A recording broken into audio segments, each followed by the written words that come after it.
Leamos una lectura en la palabra del Señor en el capítulo 18 de Mateo. Mateo 18, versos del 14 al 35.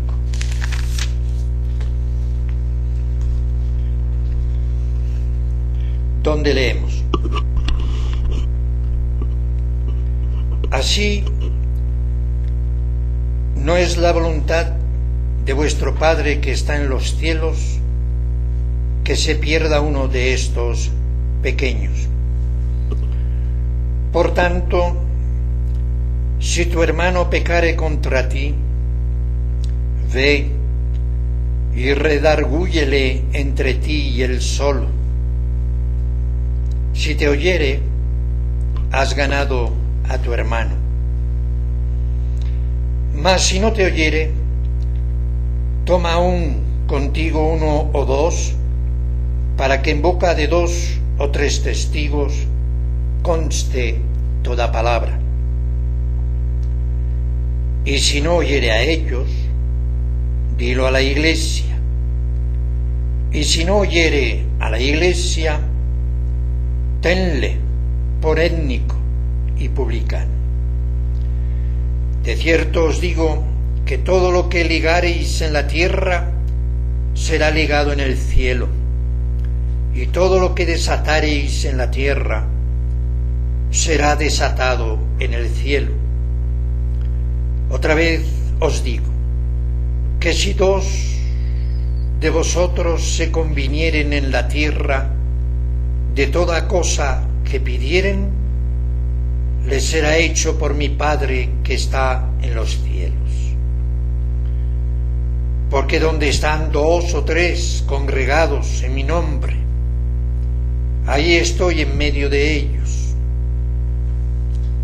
Entonces Pedro, llegándose a él, dijo: Señor, ¿cuántas veces perdonaré a mi hermano que pecare contra mí? ¿Hasta 7? Jesús le dice: no te digo hasta 7, mas aún hasta 70 veces 7. Por lo cual el reino de los cielos es semejante a un hombre rey que quiso hacer cuentas con sus siervos, y comenzando a hacer cuentas, le fue presentado uno que le debía 10.000 talentos. Mas éste, no pudiendo pagar, mandó su señor venderle, y a su mujer e hijos, con todo lo que tenía, y que se le pagase. Entonces aquel siervo, postrado, le adoraba, diciendo: Señor, ten paciencia conmigo, y yo te lo pagaré todo. El Señor, movido a misericordia de aquel siervo, le soltó y le perdonó la deuda.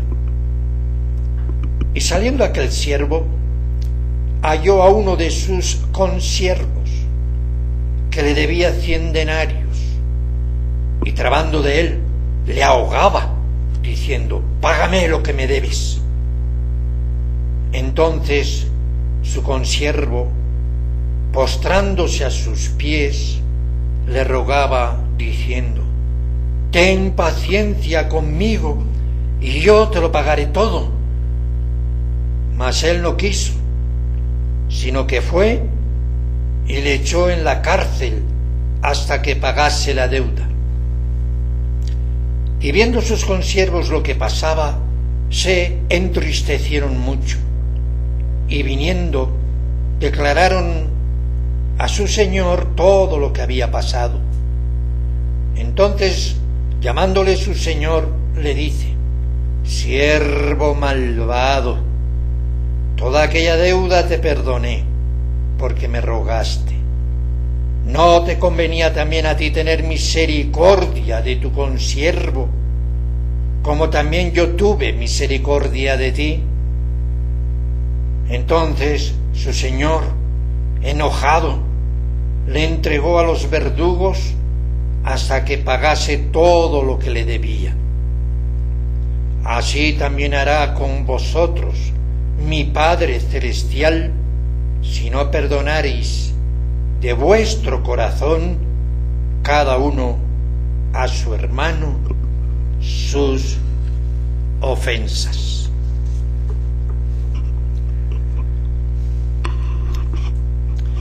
Estamos dando continuidad a una serie que llevamos meditando desde hace ya unos cuantos domingos de forma consecutiva. Estamos estudiando acerca del misterio o misterios del reino de los cielos, o sea, la enseñanza mesiánica de Jesús en las parábolas. Parábolas que han venido a designarse de forma diferenciadora como parábolas del reino de los cielos. Hoy, en base a la lectura que hemos hecho, hemos pensado como título temático propuesto a la meditación como la medida del amor está en el perdón. ¿Tú quieres saber cuántos somos amados? Pues lo sabremos en el perdón. La medida de tu amor está en el perdón. Y si lo miramos desde un aspecto teológico completo, que es el que vamos a hacer, desde un aspecto teológico completo, no centralizándonos solo exclusivamente en la parábola, sino con toda la enseñanza que en ella encontramos, en el contraste de todas las escrituras, así pues, desde un aspecto teológico completo, la temática puede ser intitulada y enfocada como la gracia de Dios en el Evangelio. Es el supremo amor perdonador del Padre, del Hijo y del Espíritu Santo.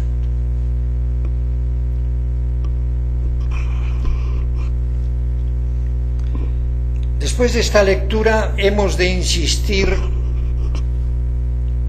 en que una recta interpretación o una correcta hermenéutica debe tener en cuenta el contexto precedente, es decir, lo que le precede a esa lectura. Hemos de tener en cuenta el contexto precedente, tanto el cercano, que son las lecturas que hay antes de esta parábola, porque fíjense, mis hermanos, que la parábola empieza en el versículo 23 con la expresión por lo cual. Cuando se hace esta expresión quiere decir que se ha dicho cosas antes y ahora se va a dar una aplicación a lo que anteriormente se ha dicho. Por eso he hecho la lectura desde el versículo 14.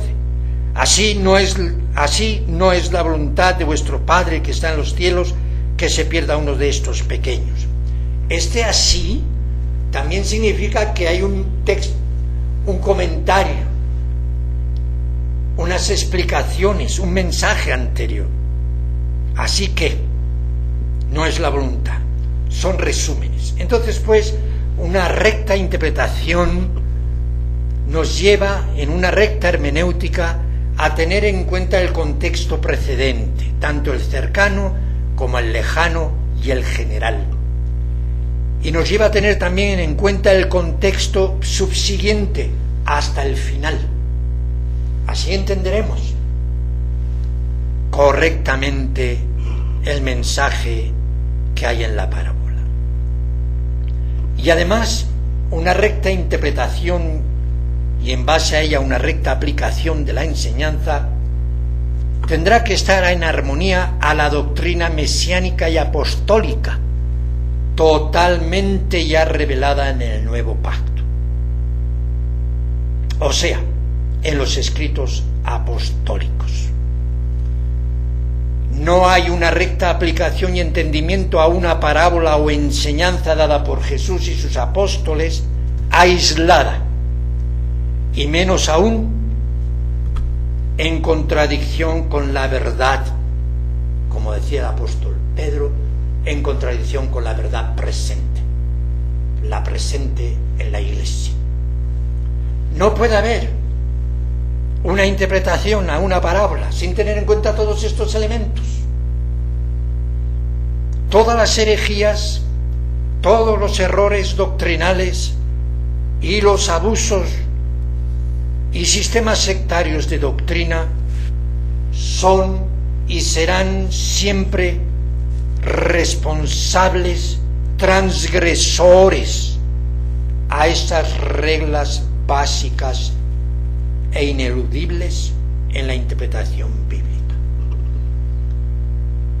En cuanto rompemos estas reglas, aislamos un texto, una parábola, un fragmento, y le damos una interpretación literal, sin tener en cuenta todos estos elementos, vamos a tener, en la mayoría de los casos, vamos a tener desvíos en la interpretación y formulación doctrinal. Y por otro lado, si peligrosa es la interpretación alegórica, es muy peligrosa, y es la que utilizó precisamente el romanismo, el dogmatismo románico, el magisterio de Roma, siguiendo a Orígenes.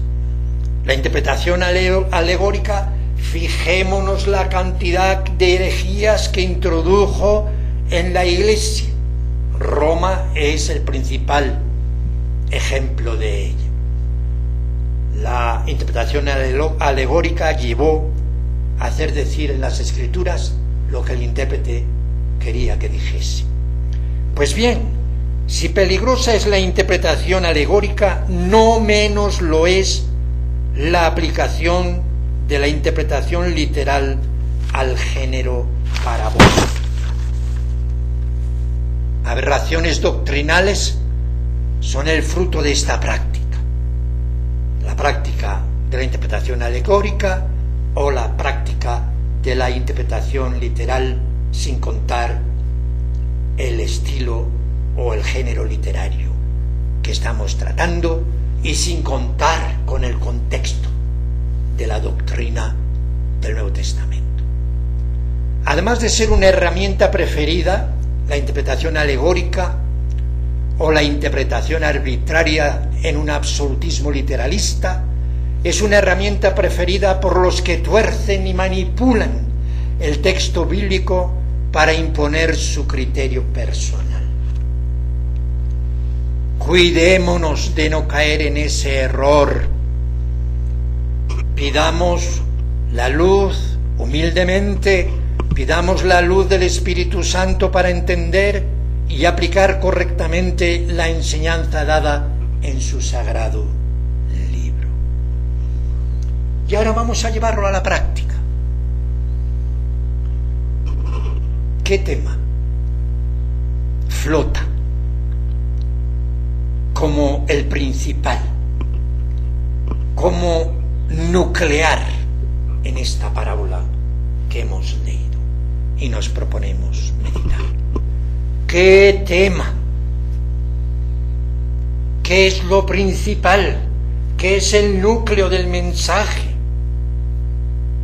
que se nos da en esta parábola? Es evidente que el tema sobresaliente, espero que coincidamos, mis hermanos y un servidor de ustedes, es evidente que el tema sobresaliente es el perdón. Por un lado, porque no está solo ese tema, el perdón. Está acompañado de otros elementos que son tan importantes como él. Pero es evidente que el tema que sobresale es la cuestión de el perdón, por un lado, y por otro, la justicia y equidad en el reino del Mesías. Dos temas que están sobresaliendo en esa parábola: el perdón y la justicia y equidad que se lleva adelante en el reino del Mesías. Esto no quiere decir que no hay otros subtemas o no hay otros pensamientos que están entremezclados con ellos y que son importantes, sino que los he destacado como los que más sobresalen en una simple lectura, en una interpretación lógica de la parábola. Va al caso unas preguntas dirigidas a nuestra conciencia. Y esto, mis hermanos, mi hermana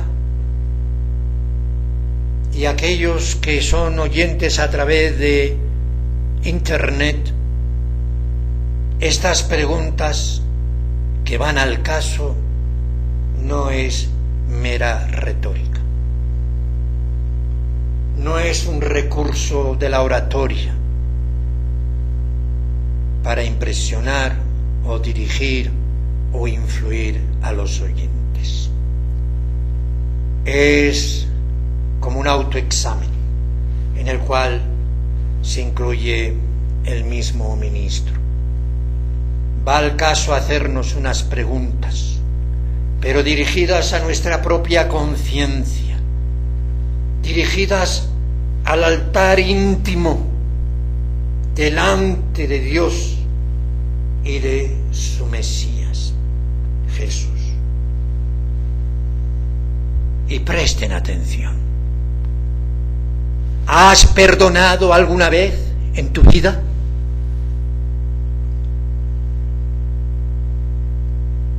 Y también, ¿has sido tú perdonado alguna vez?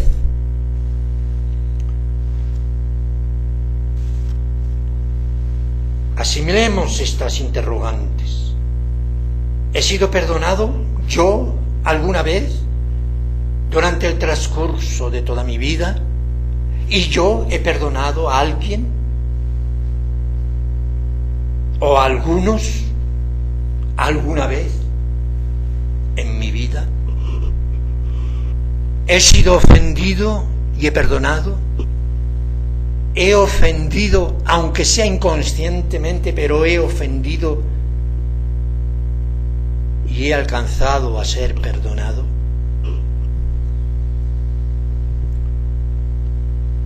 Esto forma parte de la experiencia humana natural en su relación familiar, social y personal. No lo vamos a colocar solo en el terreno de lo religioso y espiritual y en cuanto a la experiencia de haber llegado a conocer el Evangelio. Ahí, desde esa experiencia del conocimiento del Evangelio, esto tiene que ser todavía más valorado y más sensiblemente catalogado. Pero estoy hablando ya en el mismo terreno, en la misma área simple del ser humano natural, en sus relaciones de familia, en sus relaciones sociales, en sus relaciones personales. Porque la verdad, no se sería una especie de monstruo aquel que nada sabe de perdón. Aún ya en el mismo terreno natural y social humano, en la convivencia bajo el sol. ¿No sería un monstruo aquel que no conoce y nada sabe de perdón y de perdonar? Valoremos esto desde un aspecto psicológico mismo, normal. Pensemos en nuestras vidas, en aquellos que conocemos, aquellos que nos conocen, la historia. ¿Podríamos concebir la historia humana sin la experiencia del amor? ¿La historia humana sin la experiencia que hemos conocido del odio? ¿Podemos conocer o tener una noción clara de la historia y de la experiencia del hombre sin la fraternidad, sin la solidaridad? Pues, ¿cómo podríamos entender la historia humana sin la experiencia del perdón?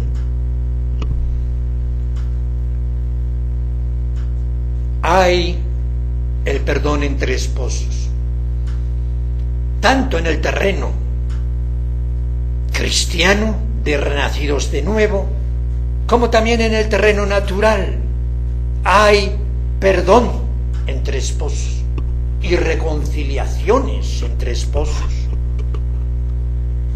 Hay reconciliación entre pueblos y naciones que en un tiempo fueron enemigos. Esa misma experiencia la tenemos aquí en Ecuador, la reconciliación que alcanzaron Ecuador y Perú. Hay la experiencia de reconciliaciones entre pueblos y naciones que fueron durante un tiempo enemigos. Y esto la misma historia nos lo testifica en muchos momentos y en muchas páginas de ella. Hay el perdón fraternal.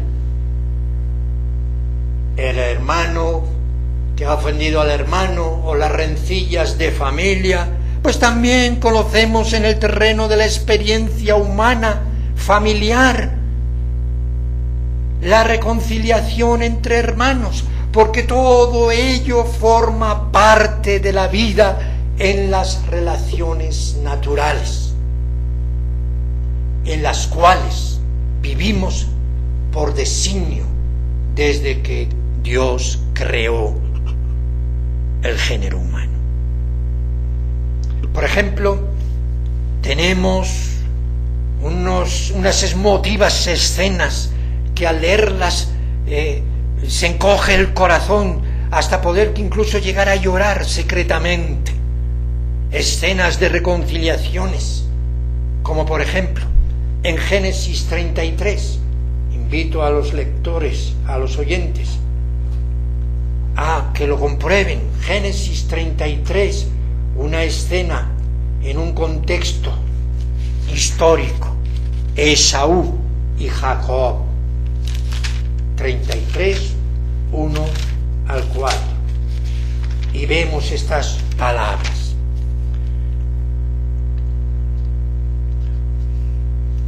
Y alzando Jacob sus ojos, miró, y aquí venía Esaú, y los 400 hombres con él.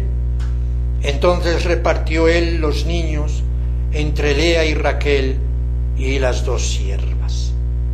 Y puso las siervas y sus niños delante, luego a Lea y a sus niños, y a Raquel, y a José los postreros. Y él pasó delante de ellos, e inclinóse a tierra 7 veces, hasta que llegó su hermano. Y Esaú corrió a su encuentro, y abrazóle, y echóse sobre su cuello, y le besó, y lloraron. Aquí es conveniente recordar la historia de esta enemistad,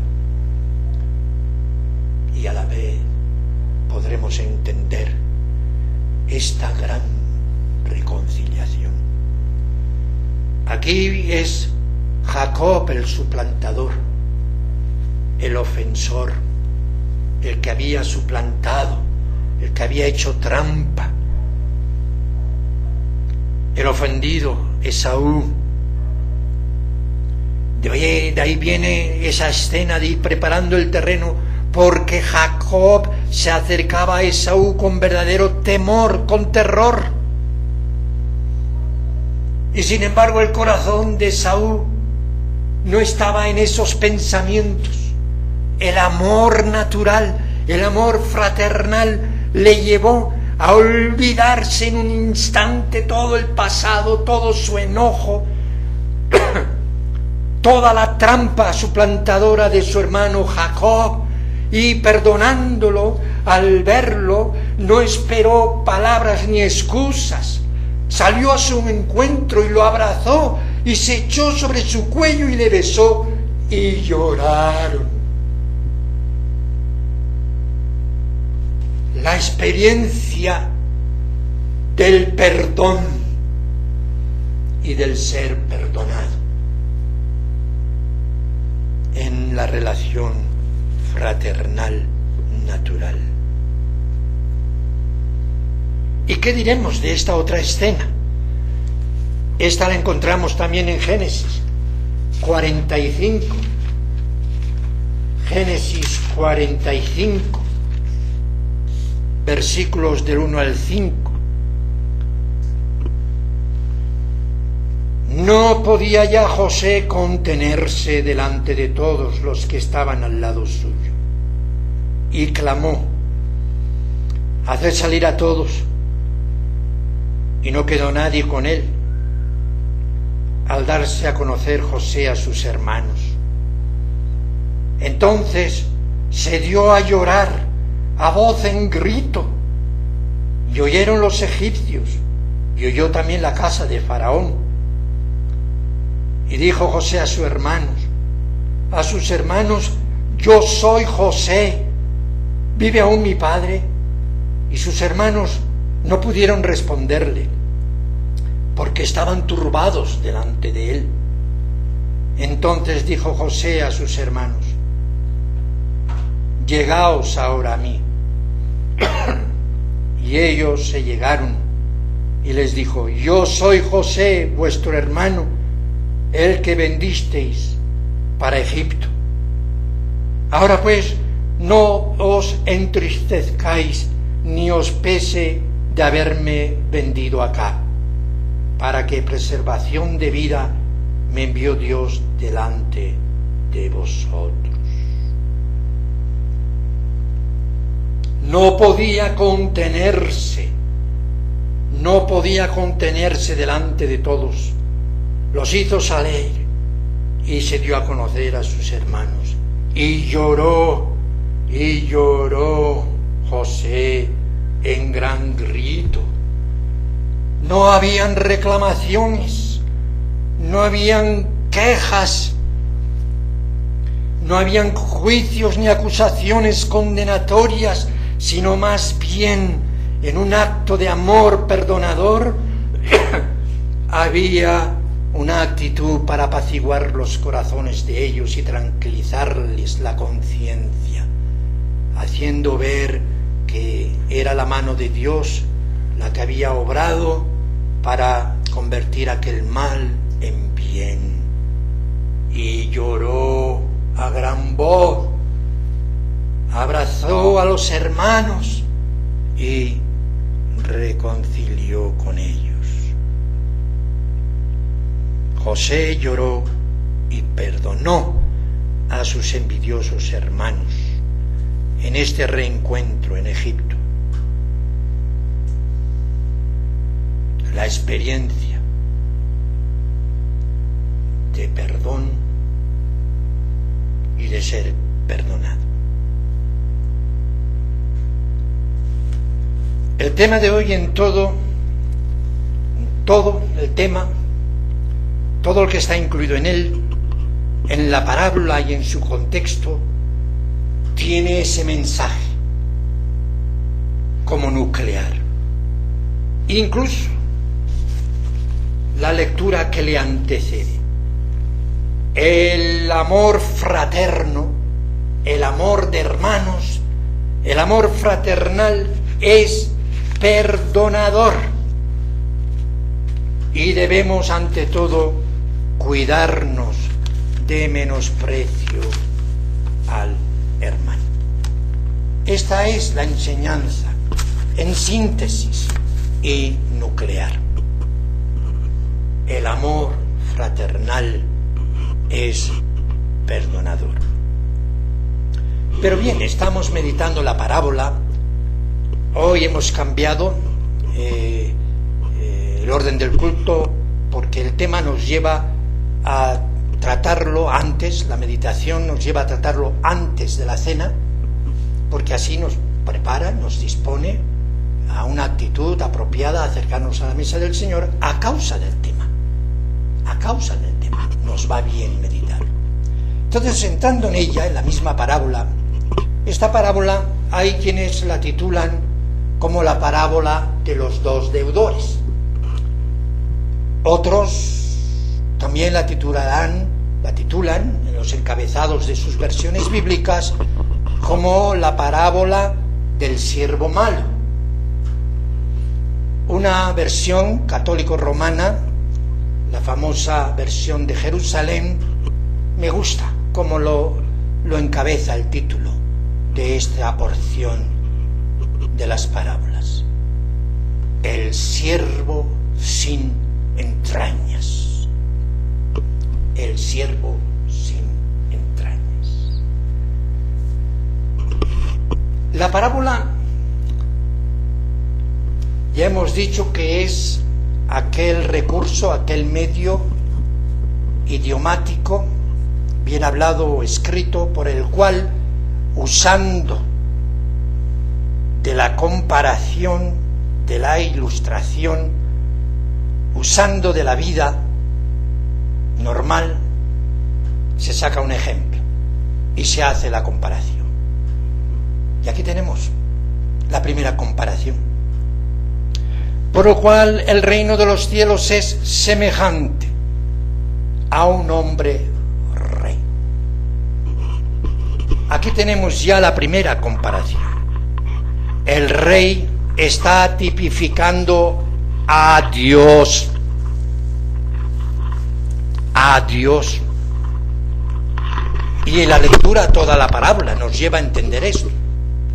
Ver en este rey, lo que vemos en este rey es la tipificación de Dios en cuanto a justo,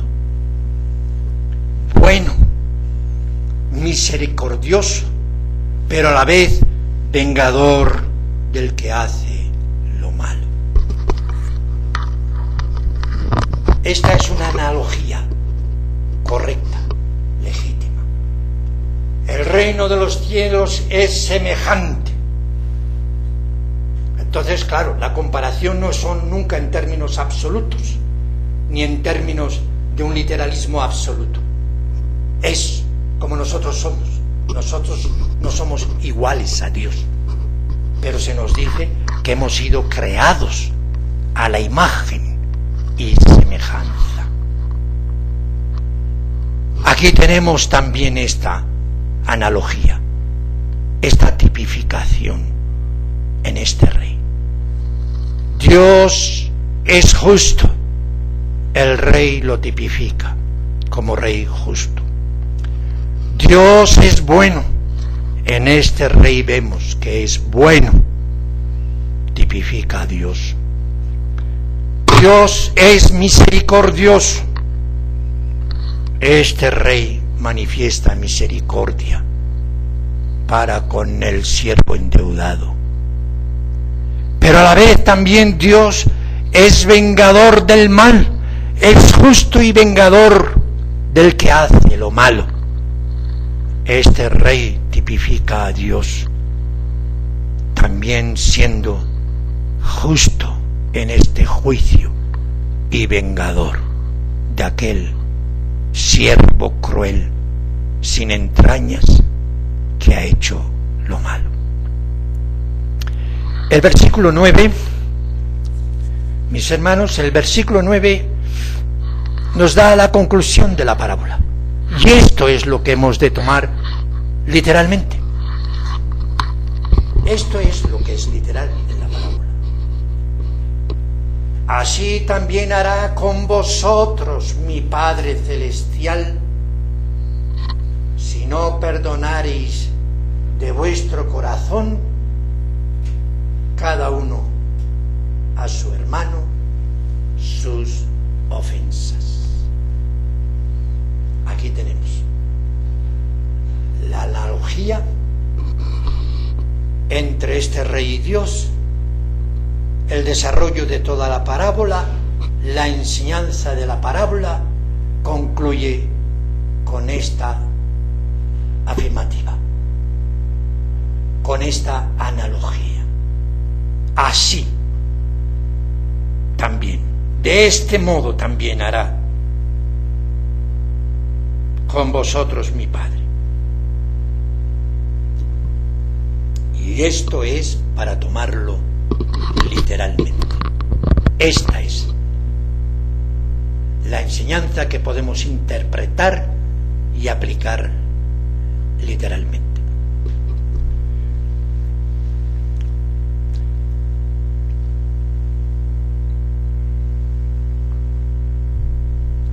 Esta parábola debemos entenderla en su contexto dispensacional y en mente judía.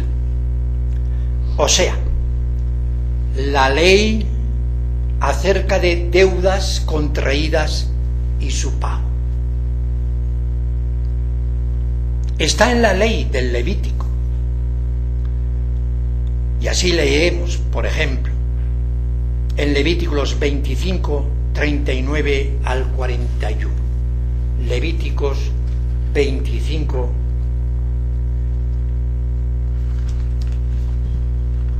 39 al 41.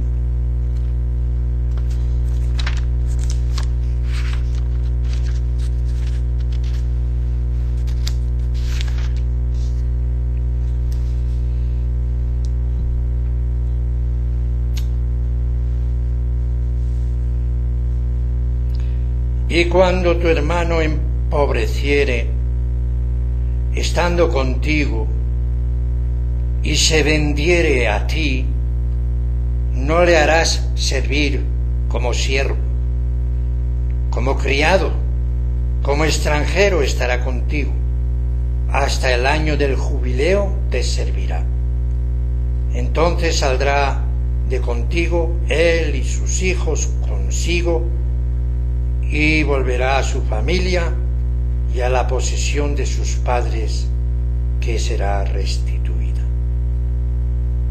Porque son mis siervos, los cuales saqué yo de la tierra de Egipto, no serán vendidos a manera de siervos. Según comentaristas de autoridad reconocida, esta deuda era enorme, y que además es muy posible que debió producirse por fraude en el manejo de impuestos del Estado, para llegar a alcanzar a esa cuantía de deuda. En este caso, pues, era una deuda en relación al manejo de impuestos debidos al Estado y, en este caso, al rey. Y el rey, al reclamar, no estaba haciendo ningún atropello, ni ninguna injusticia, ni siquiera cuando lo llevaba esto por la ejecutoria. Ni siquiera en esto el rey estaba fuera de lo correcto y de lo justo. Habían leyes en Israel que fueron dadas por el propio Dios y a través de Moisés. Un estudio, mis hermanos, a estas leyes, un estudio a todo esto, especialmente en el libro de los Levíticos, nos haría mucho bien. En la ley mosaica se contempla el rescate de propiedades y siervos. El rescate. Y una de las características era que el hijo israelita no podía quedar indefinidamente atrapado en una deuda. Había el jubileo o había el rescate.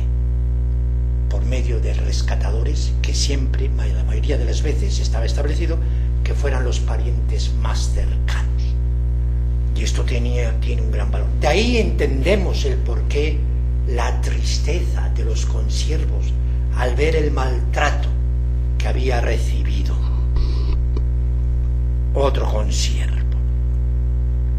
Así pues entenderemos mucho mejor al Señor en esta parábola y su enseñanza si lo hacemos a la luz de la Torá, a la luz de la ley, especialmente la Torá, y recordando las palabras del propio Mesías en el Sermón del Monte. No penséis que he venido para abrogar la ley o los profetas. No he venido a abrogar, sino a cumplir. Porque de cierto os digo que hasta que perezca el cielo y la tierra, ni una jota, ni un tilde perecerá de la ley, hasta que todas las cosas sean hechas. De manera que cualquiera que infringiere uno de estos mandamientos muy pequeños, así enseñare a los hombres, muy pequeño será llamado en el reino de los cielos. Mas cualquiera que hiciere y enseñare, éste será llamado grande en el reino de los cielos. Porque os digo que si vuestra justicia no fuere mayor que la de los escribas y de los fariseos, no entraréis en el reino de los cielos. Están en los principios del reino teocrático, el reino mesiánico, en el Sermón del Monte. Así pues, entender esta parábola, en especial en estos aspectos y estos matices, es entenderla en el contexto judaico, en la mente judía del maestro, en su obediencia a la ley.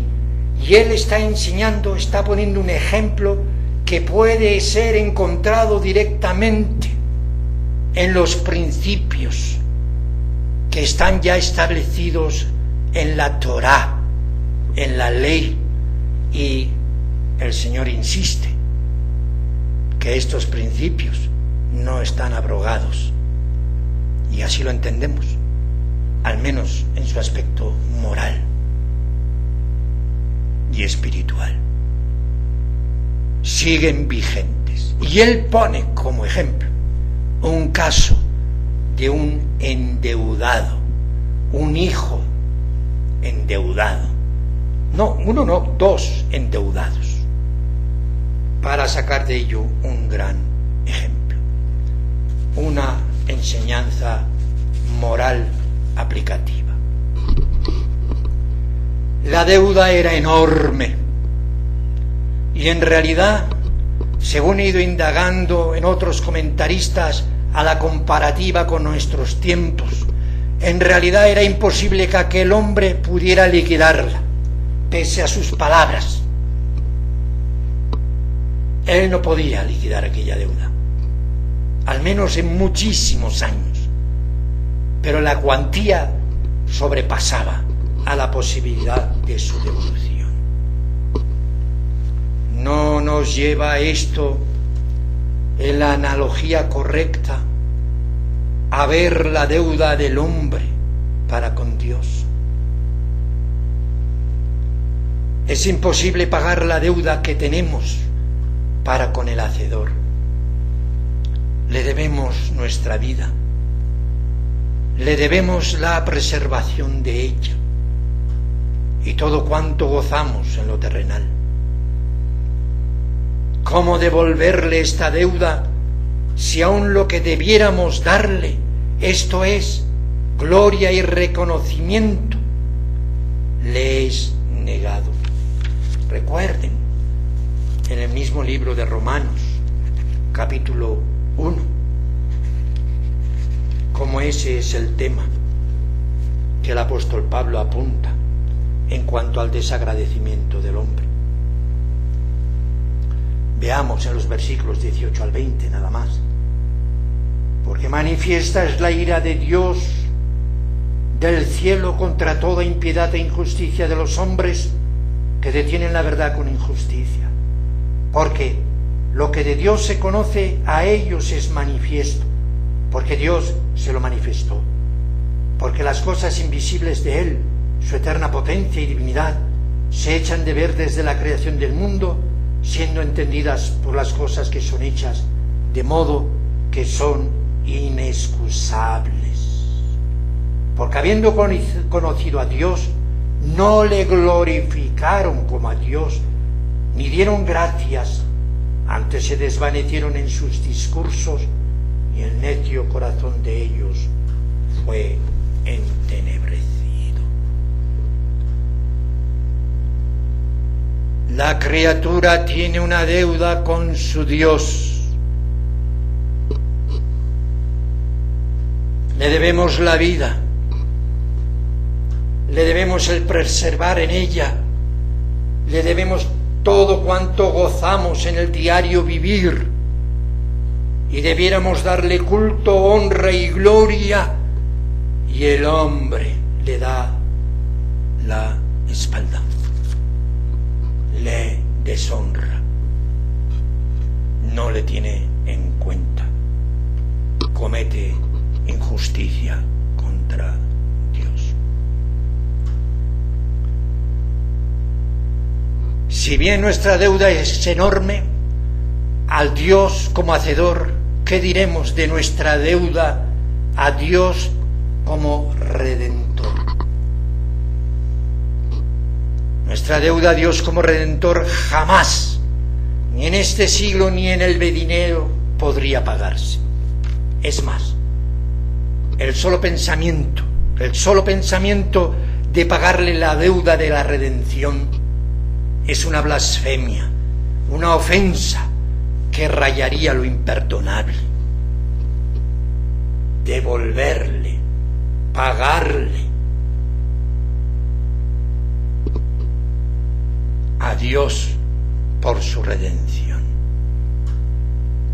Recuerden al apóstol Pedro: sabiendo que habéis sido rescatados de vuestra vana manera de vivir, la cual recibisteis de vuestros padres, no con cosas corruptibles, como oro o plata, sino con la sangre preciosa de Cristo, como de un cordero sin mancha y sin contaminación, ya destinado desde antes de la fundación del mundo, pero manifestado en los postreros tiempos por amor de vosotros. Deuda imposible de pagar, y el solo pensamiento de ello es blasfema y ofensiva, porque hemos sido rescatados. El rescate, lo que hablábamos, librados, pagando un precio, y este precio es la sangre preciosa de Cristo. Recordamos también cuando el propio apóstol Pedro se dirigió a Simón el Mago, quien pretendía por dinero la participación del don del Espíritu Santo. Y como vio Simón que por la imposición de las manos de los apóstoles se daba el Espíritu Santo, les ofreció dinero, diciendo: dadme también a mí esta potestad, que a cualquiera que pusiere las manos encima reciba el Espíritu Santo. Entonces Pedro le dijo: tu dinero perezca contigo, que piensas que el don de Dios se gane por dinero. Oh, en qué blasfemia incurre la doctrina apostólica romana cuando se nos habla de sacrificios, de misas sacramentales por los difuntos. Y qué blasfemia se está practicando con el neopentecostalismo y todo este movimiento pentecostal, saqueando los bolsillos, manipulando el mensaje de Dios, so pretexto de donaciones y donativos y ofrendas. Bendice para ser bendecido.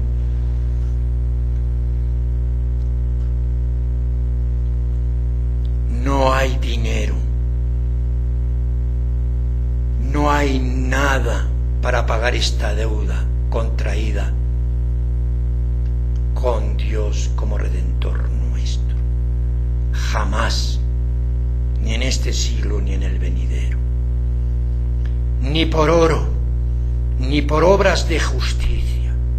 Es decir, nuestra redención y la salvación que ella nos trae, que nos da Dios el Padre, es solo y exclusivamente por gracia, por gracia. Y así vemos también al apóstol Pablo matizando, especificando claramente este aspecto. Tito 3 al 6, donde leemos: porque también éramos nosotros necios en otro tiempo, rebeldes, extraviados, sirviendo a concupiscencias y deleites diversos, viviendo en malicia y en envidia, aborrecibles, aborreciendo los unos a los otros. Mas cuando se manifestó la bondad de Dios nuestro Salvador y su amor hacia los hombres, no por obras de justicia que nosotros habíamos hecho, mas por su misericordia nos salvó por el lavacro de la regeneración y de la renovación del Espíritu Santo, el cual derramó en nosotros abundantemente por Jesucristo nuestro Salvador, para que, justificados por su gracia, seamos hechos herederos según la esperanza de la vida eterna.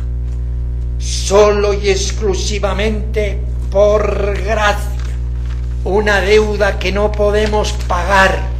Lo que se ha dado es por gracia, no tiene precio. El precio ya fue pagado por el mediador Jesucristo, fue pagado por el Cordero, es un rescate con sangre y no tiene precio.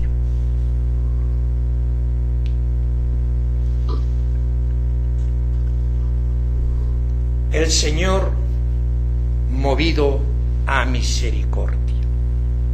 Así empieza el versículo 27. Y seguimos con esa analogía de que este rey está tipificando en la parábola a Dios. Estamos en una parábola del reino de los cielos. Por lo tanto, está ilustrando al rey de este reino, a quienes formamos parte de este reino y a los que están o estarán excluidos. Es una analogía lógica y forma parte de la naturaleza de este reino de los cielos. Forma parte de su naturaleza, es que es un reino de misericordia. La misericordia forma parte esencial de la naturaleza de este reino. El rey es misericordioso. Nuestro rey, el Mesías, nuestro rey, el Dios trino y bendito, es misericordioso. Los súbditos, los hijos de este reino, hemos sido objetos de misericordia. El Padre es misericordioso, el Hijo es compasivo y lleno de misericordia. La misericordia de Dios empapa todo lo creado, toda criatura animal o humana, en el terreno de la creación natural y en el terreno de la creación sobrenatural y espiritual. El amor, la misericordia de Dios lo empapa todo, como un rocío que está cayendo continua y perseverantemente. La misericordia lo empapa todo. Es uno de los atributos más nombrados en las Escrituras, precisamente. Es uno de los más nombrados. No hay nada más que leer el libro de los Salmos y tendremos la prueba del énfasis que se hace en este atributo de Dios. He visto la lista, es increíble. No me había dado cuenta de la cantidad de versículos y expresiones que los salmos conceden a este atributo de la deidad, la misericordia.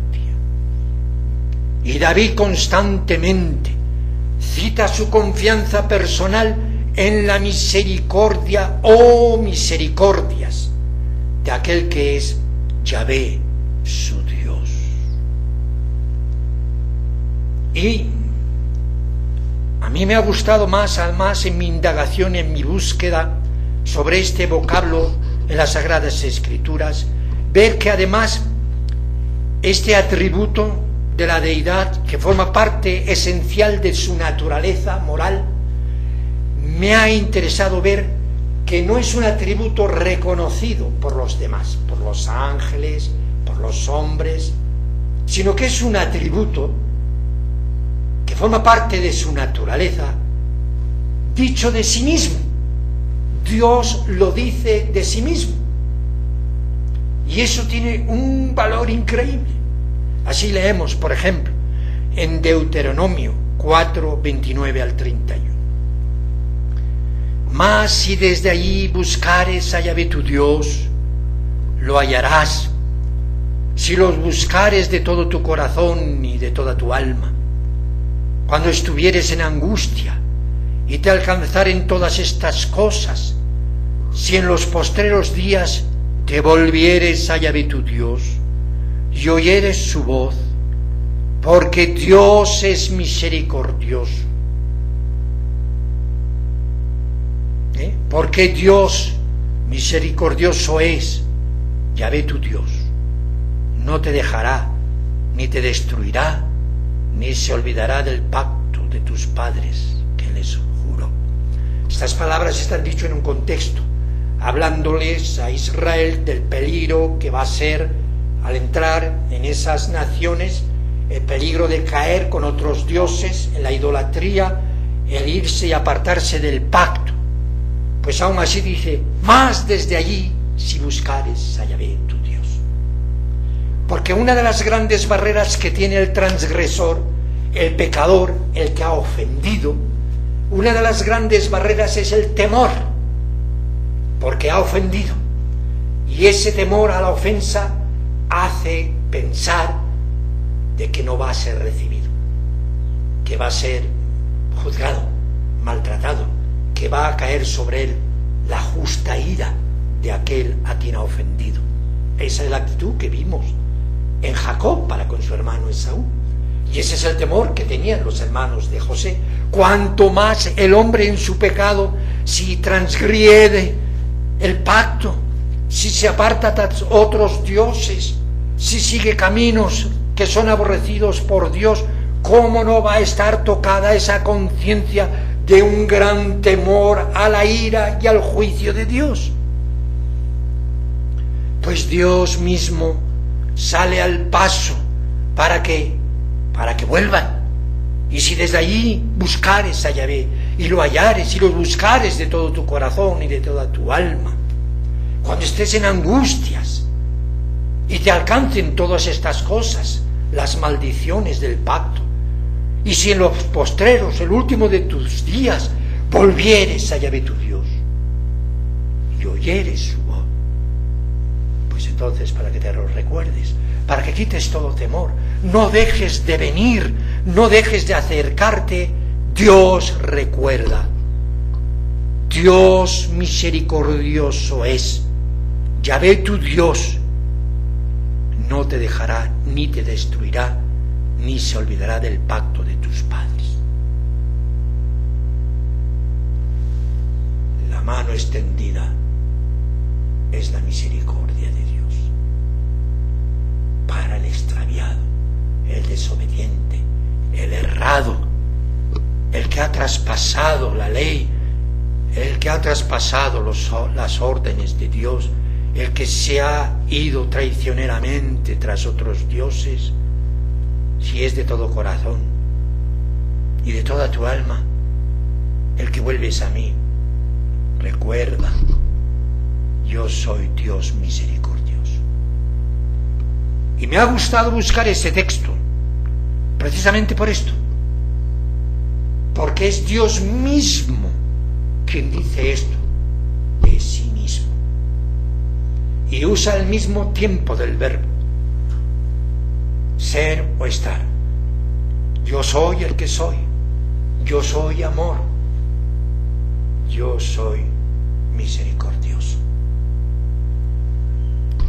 Vayamos pues, hermanos, hoy al sacramento con este pensamiento de la primera parte del estudio a la parábola del siervo cruel. Es la primera parte. Hemos cambiado el sistema porque hoy, al haber Santa Cena y esta temática tan apropiada, hemos creído oportuno desarrollar primero el tema y acercarnos con este pensamiento a la cena del Señor. Vayamos al sacramento. Retengamos al acercarnos al sacramento que este Rey, el Mesías, el bendito Hijo de Dios, es misericordioso, perdonador, y además es Él mismo, el fiador del nuevo pacto, establecido como el único mediador entre Dios y los hombres, con los oficios de profeta, sacerdote y rey. Recordemos que su sumo sacerdocio es para acercarnos al trono de la gracia y hallar el oportuno socorro. Vayamos, acerquémonos a la mesa con el arrepentimiento de nuestros caminos desviados, pero vueltos a Él de todo corazón y de toda el alma, recordando que Él es misericordioso y perdonador. Acerquémonos pues a la mesa del Señor.